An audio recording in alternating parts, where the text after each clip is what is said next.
NBA Draft Scouting Report, Tidjane Salaun edition. This is one of the higher rated international prospects in this draft class and a player with a very, very wide range of outcomes. Tidjane Salaun is the 23rd ranked player on our big board. You and I were pretty in lockstep here. I had him 22nd on the board. You had him 24th on the board. Riley Davis had him down at 33, but all the rest of us gave him a first round grade. He is a 6'9" forward, a player that has, I believe, been in France for the last couple of seasons. And this past year, per Basketball Reference, averaged 9 points a game, 4 rebounds, and 1 assist, 33% from 3-point range. Let's jump right into our categories on this one, Ralph.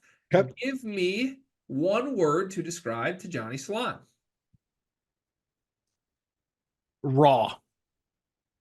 He is a good shooter, but he's not necessarily a elite shooter at this point. He projects to, I think, grow into that. He's 6'9", and get a shot off. He has shown that he's fluid. He's got good touch. It's just a matter of becoming more consistent with it. He's athletic, not a good playmaker, not necessarily great off the dribble yet. He's got really good defensive prospects because of his fact he's 6'9". He's got a wingspan that is 7'2". So all the tools are there for him to be a good defender, but he's got to put it together. And I think that's where the raw comes in, because he's still got to put it together. But what we see in bits and pieces, and what I think his potential is the appeal of him, which is why I'm going with raw. Yeah, I went risk. I hate that when we set out to do this, somehow I landed on every international guy, and NBA draft people can kill me for this, but like I am inherently skeptical of many of the international players, mostly because my perspective as a Detroit Pistons fan in the last 5 years has been Killian Hayes and Sekou Doumbouya, and they've been horrendously unplayable after everyone told me how great their upside was. Look, there have been guys that really do pan out. There have been a lot of examples of guys that just don't. And to me, Salaun fits the circle, the grouping of guys that don't a lot more than the group that does. The group that does normally has a bunch of high IQ to them. And I don't want to do the dance of like Jokic and Luka and Giannis, because obviously those guys are in a different stratosphere. But even like Denny Avdija, who's been really good with the Wizards, is like a really high IQ player who sees the floor in certain ways.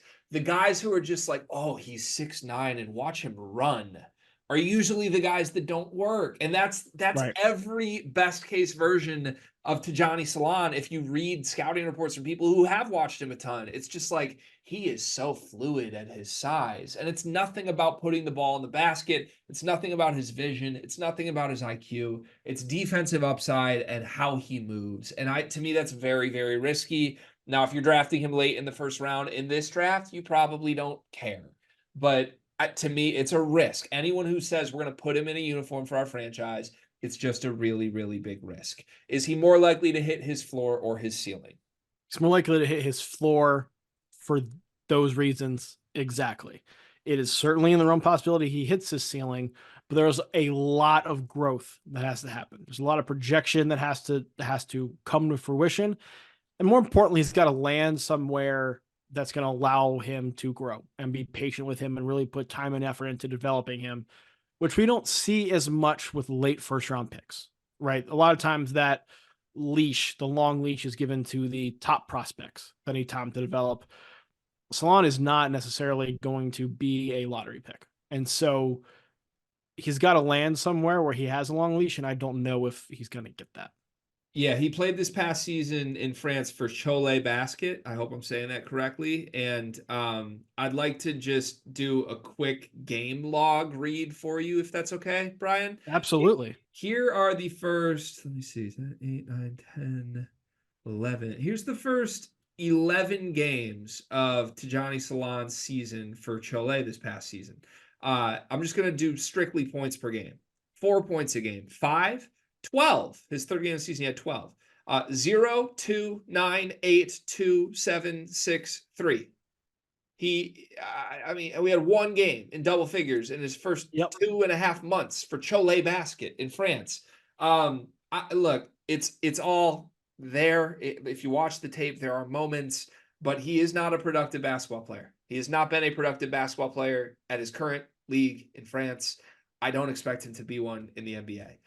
It's floor for me. Best team fit. What would be the best landing spot for Tidjane Salaun? The Wizards. I did that with Sar too. It's like Yeah, just go somewhere you can play. he's somewhere he can play, somewhere that is going to give him the leash, somewhere that has a long-term rebuilding prospect. So you're not expecting to win now. You can kind of play through the mistakes and some growth you're going to have. To me, that's, I think, the only landing spot for him in the 20s that's going to really allow that. I went cheating here. I said Chole Basket is the best team fit for him. I think some guys should just stay where they are. The grass isn't greener, Brian. Go do your single digit scoring for Chole for a couple more years. And if you start averaging like 15 a game, then maybe we'll take notice. Uh, what are his peak year stats? His very best season in the NBA. What does it look like? Oh, this is mean. 7 points and 3 boards. It's nicer than me. I said 8 minutes a game, 4 points and 2 rebounds. I think this is going to clearly not work, and I'll be surprised if he's in a rotation at any point. In 5 years, where is he? I am realizing actively as we do these, the lower down the big board we get, the meaner all these answers are going to be. That's not fun. He could either be all NBA, all-star, starter, bench, G League, overseas, or a podcaster. Where is Tidjane Salaun in 5 years? I think he's overseas. That's what I said too. I think it's he's like overseas. We'll give this 2 or 3 years, and then you're probably going to end up overseas. It wouldn't surprise me if he's somebody who comes over, spends 2 or 3 years here, goes back overseas for 4 years, and then makes a reappearance in the NBA. I like that. I could see that. But I think that 5 years is, I don't think he's going to get the chance he needs and is going to have to go back overseas. I could see that. I'm in the same landing spot, and I hope this isn't meant to come across as like it's horrible to be an overseas basketball player. Like no, he could be a superstar overseas, I think, for a very long time. But yeah, I don't see it working out in the league. Superlative. Tidjane Salaun is the most likely player in this draft class to do what? Just alluded to it. He's most likely have 2 stints in the NBA. That's good. Where he will come in, he will leave, and then he will reappear at age 29, and he's a solid player. We're like, what's he been doing the last 5 years? Yeah, I think that's him. I might argue that's what he needs, honestly. I like that angle a lot. I went with this. I feel very strongly that this will actually happen. Like on NBA League Pass, if you're watching on League Pass, have a random announcer's crew compare him to Giannis Antetokounmpo in a game that he is currently 0 for 7 from the floor in. But look at the way he runs. Look at those strides, Brian. He's so young. It's gonna happen. And somebody's gonna do that. This is terrible, but I did hear this with Giannis because he is the poster child for these prospects who are like just fluid athlete who skinny. You hope he fills out. You hope he develops skill. I think this was in like a Giannis documentary or something where like his agent was like, there's a difference between guys who like are that and guys like Giannis who are that because they just like could not afford to eat that much. Yeah. And then he ate that much and became who he like was able to grow off of there once he had basic human needs met. Yeah. Right. Yeah. You know what I mean? So yeah. I don't like Giannis is going to get thrown out with all these, but there are other circumstances that were why Giannis looked like this. Yeah. Everybody wants to find the next Giannis, and I obviously understand it. You want to find the next great anything. And for these overseas players, a super skinny defensive upside guy who moves well for being 6'9", it's always going to be Giannis because he's such a unique story.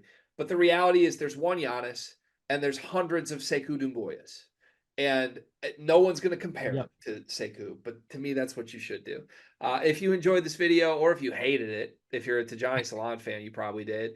There's 74 more of these that are getting progressively meaner as we work through the entire draft class on the Sleepers Media YouTube channel. Go check them out. The NBA draft is coming up, and I've got something awesome for you. We are partnering with the people at NBA 2K Lab. NBA 2K is the best video game on earth. The people at 2K Lab are making some awesome stuff to make that game even more fun, and they just launched their 2024 NBA Draft Simulator, where you can find the official Sleepers Media big board. We ranked our top 75 players in this draft class. Me, Carter, Brian Ralph, Riley Davis. We did it together, and it is featured on the 2K Lab NBA Draft Simulator. You can take control of any team in the draft, play GM with just one click, and see our entire rankings before these videos even come out. Check out the link in the description of this video to try out the draft sim for yourself, and you can find more mini games at nba2klab.com/nba-mini-games.